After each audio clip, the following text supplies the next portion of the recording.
आप लोगों का स्वागत है श्रम सर क्लासेस में। अब मैं आप लोगों के लिए लेके आया हूँ कक्षा 12 रसायन विज्ञान का नेक्स्ट चैप्टर है हमारा अधिशोषण और कोलाइडी अवस्था। ये बहुत ही इंपॉर्टेंट चैप्टर है, तो आप लोगों से कहना चाहता हूँ कि अच्छे से देखिए और पूरा वीडियो देखिए, ठीक है। अगर जो बच्चे देख रहे हैं वीडियो को, सबसे पहले मैं आप लोगों से कहना चाहता हूँ कि वीडियो अच्छा लगे तो लाइक और सब्सक्राइब करना मत भूलिए और वीडियो को पूरा देखिए, ठीक है। चलते हैं। सबसे पहले इसमें है अधिशोषण और कोलाइडी अवस्था। तो मैं आप लोगों को एक चीज़ बता दूं कि सबसे पहले अधिशोषण क्या होता है। तो अधिशोषण सबसे पहले मैं कहना चाहता हूं, जैसे अधिशोषण और अवशोषण दो चीज़ें होती हैं हमारी। पहली चीज़ होती है हमारी अधिशोषण, ठीक है। पहली कौन सा होता है? अधिशोषण। अधिशोषण मतलब क्या होता है? अधिशोषण वो होता है कि वह क्रिया, इस तरह से हम कह सकते हैं कि वह क्रिया जिसमें किसी गैस या विलयन के कण किसी पृष्ठ पे आकर जुड़ जाते हैं, उस क्रिया को हम बोलते हैं अधिशोषण, ठीक है। आप लोगों को लिख देता हूं आप लोगों को कि वह क्रिया जिसमें किसी गैस या विलयन के कण किसी गैस या विलयन के कण पृष्ठ से आकर जुड़ जाते हैं, ठीक है। तो उस क्रिया को हम बोलते हैं अधिशोषण। जैसे कि हम कहें कि जैसे हमने मान लिया कि ये कोई ठोस पदार्थ है या कोई पदार्थ है, तो यहाँ से आके कोई कण है, यहाँ से आके इसके पृष्ठ से आकर केवल जुड़ जाए, ठीक है। कि जब कोई वह क्रिया जिसमें किसी गैस या विलयन के कण किसी पृष्ठ से आकर जुड़ जाते हैं, केवल चिपक जाते हैं आपस में आकर, उस क्रिया को हम बोलते हैं अधिशोषण, ठीक है। ये समझ में आ गया बच्चों, ठीक। अब मैं नेक्स्ट टॉपिक पे बताता हूँ आप लोगों को। इसी चैप्टर में अधिशोषण के बाद अगला चैप्टर मतलब डेफिनेशन आती है हमारी अवशोषण। तो अधिशोषण और अवशोषण में थोड़ा सा अंतर क्या है कि अधिशोषण में क्या होता है कि इसमें जो कण होते हैं गैस या विलयन के, वो पृष्ठ से आकर क्या होते हैं, से केवल न केवल जुड़ते हैं। और अवशोषण में क्या होता है, तो अवशोषण वह क्रिया होती है जिसमें किसी कण गैस या विलयन के जो कण होते हैं वो पृष्ठ के अंदर प्रवेश कर जाते हैं, यहाँ पे अंदर, उस क्रिया को हम बोलते हैं अवशोषण। बात समझ में आई? जैसे यहाँ पे लिख देता हूं मैं अवशोषण की क्रिया। तो इसमें हम लिखेंगे वह क्रिया जिसमें किसी गैस या विलयन के कण पृष्ठ में प्रवेश कर जाते हैं, पृष्ठ के अंदर प्रवेश कर जाते हैं,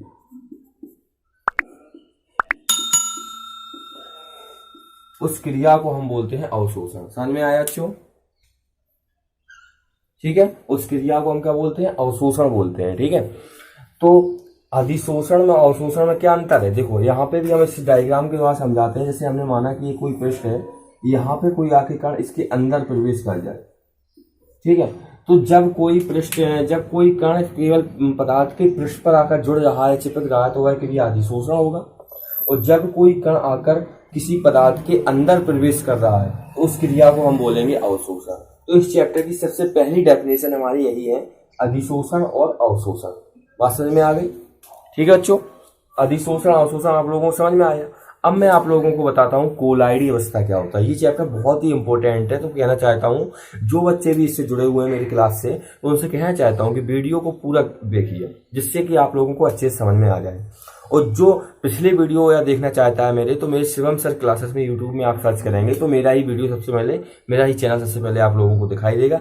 तो उससे आप लोग जुड़ जाइए और जो बाकी के जो वीडियो है, बाकी के जो चैप्टर हैं, आप लोगों को अवेलेबल हो जाएंगे, ठीक है। या डिस्क्रिप्शन में मैं उसकी लिंक दे दूंगा और उस लिंक के द्वारा आप लोग उस वीडियो को देख सकते हैं। अब मैं आप लोगों को बताऊंगा किष्ट लाभ।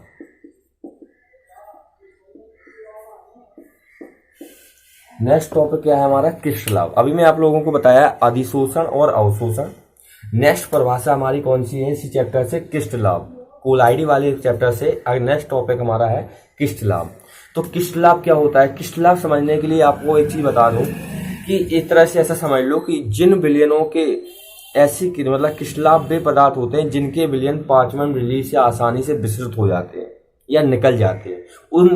उन पदार्थों को हम बोलते हैं क्रिस्टलाभ पदार्थ। जैसे कि हमारा चीनी का विलयन है, मतलब शक्कर का विलयन है, और यूरिया का विलयन है, जो भी पदार्थ का किसी भी पदार्थ का विलयन है। तो इसमें परिभाषा क्या लिखेंगे कि वह पदार्थ जिनके विलयन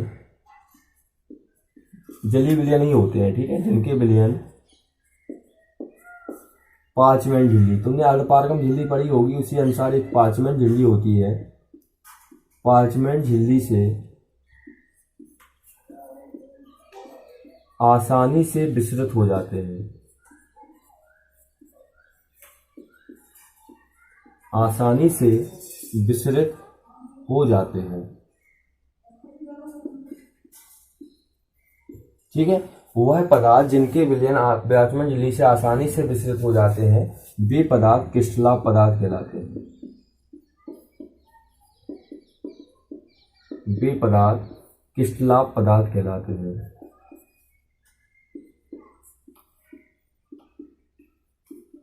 ठीक है, जैसे में एग्जाम्पल में हम लिख सकते हैं, चीनी का विलयन है, यूरिया का विलयन है, ये हमारे कौन से पदार्थ हैं? ये हमारे क्रिस्टलाभ पदार्थ हैं। समझ में आ गया बच्चों? अब मैं इसी के अनुसार, जैसे अधिशोषण और अवशोषण में थोड़ा सा अंतर था, ऐसे ही क्रिस्टलाभ और कोलाइडी पदार्थ में थोड़ा सा अंतर होता है। ठीक, अब देखो समझो कोलाइड पदार्थ कौन से होते हैं। तो कोलाइड पदार्थ में उसमें थोड़ा सा अंतर होता है। जिनके पदार्थ के विलयन पांचवें झिल्ली से निकल जाते हैं उन्हें बोलते हैं क्रिस्टलाभ, और जिनके विलयन पांचवें झिल्ली से नहीं निकलते उन्हें बोलते हैं कोलाइडी पदार्थ। इनका आकार भी निश्चित होता है, तो इस तरह से लिख सकते हैं, वे पदार्थ जिनके विलयन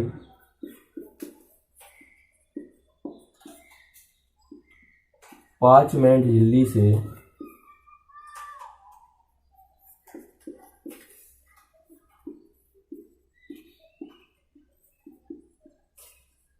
आसानी से विसरित नहीं होते हैं,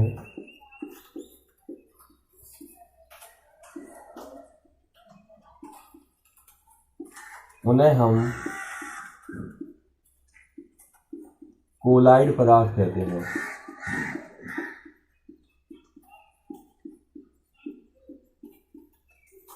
ठीक है, जैसे ग्लू, गोंद, जिलेटिन आदि। ठीक है, तो आप लोगों को आज कौन सी परिभाषाएं बताई? अधिशोषण, अवशोषण, कोलाइड, क्रिस्टलाभ पदार्थ और कोलाइड पदार्थ। ये इस चैप्टर की सबसे बेसिक परिभाषाएं थी। तो आप लोगों को इस चैप्टर समझने से पहले इन चारों परिभाषाओं को अच्छे से समझना है। मैंने इन चारों परिभाषाओं को आपको यहाँ पे अवेलेबल कर दिया है, लिख दिया है। तो आप लोग सबसे पहले, अगर जिन बच्चों ने पूरा वीडियो देखा है तो उनको अच्छे से समझ में आ गया होगा। अब मैं नेक्स्ट टॉपिक पे आप लोगों को मिलूंगा कि कोलाइड पदार्थ कितने प्रकार के होते हैं, कोलाइड पदार्थों की विशेषताएं क्या होती हैं। ठीक है बच्चों? ओके बच्चों, अच्छा वीडियो अच्छा लगे तो लाइक और सब्सक्राइब करना।